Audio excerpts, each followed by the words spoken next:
Wild save child part 3. உயிருக்கு பயந்து ஓடிக்கிட்டு இருந்த அந்த பையன் தடுமாறி கீழே விழுந்தான். துரத்திக்கிட்டு வந்த அந்த பாம்பு திடீரென்று எரிந்து சாம்பலாகி போச்சு. என்ன நடக்குதோன்னு தெரியாம அவன் திரும்பி பார்த்தான். அங்கே கழுத்தில் கேமராவும் கையில் தீப்பந்தத்தோடவும் ஈஸ்வரி நின்றுகிட்டு இருந்தா. அவளை பார்த்து ஆச்சரியமான அந்த பழங்குடி இனத்தை சேர்ந்த பையன் அவங்க பேசுற மொழியில நீ யாருன்னு கேட்டான். பாவம், ஈஸ்வரிக்கு ஒன்றுமே புரியல. அந்த பையனோட ட்ரெஸ், அவன் பேசுற பாஷை எல்லாத்தையும் பார்த்து இவன் ஏதோ ஒரு பழங்குடி மக்கள் இனத்தை சேர்ந்தவன் போலன்னு நினைச்சா ஈஸ்வரி. அதே மாதிரி அந்த பையனுக்கும் ஈஸ்வரியை பார்த்து ஒன்றுமே புரியல. அவளோட தோற்றம், அவள் போட்டிருந்த ட்ரெஸ், பேசுற பாஷை எல்லாமே அவனுக்கு புதுசா இருந்துச்சு.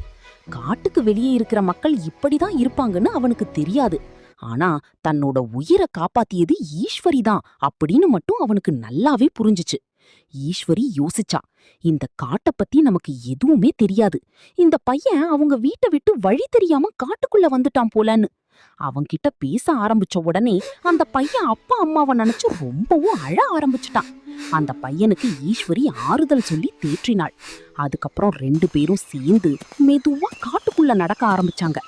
ஆனா அவர்களுக்கு இனிமேதான் அந்த காட்டோட உண்மையான பயங்கரங்கள் தெரிய வரப்போகுது. அது என்னன்னு அடுத்த வீடியோவில் பார்க்கலாம். ஃபாலோ பண்ணி வெயிட் பண்ணுங்க.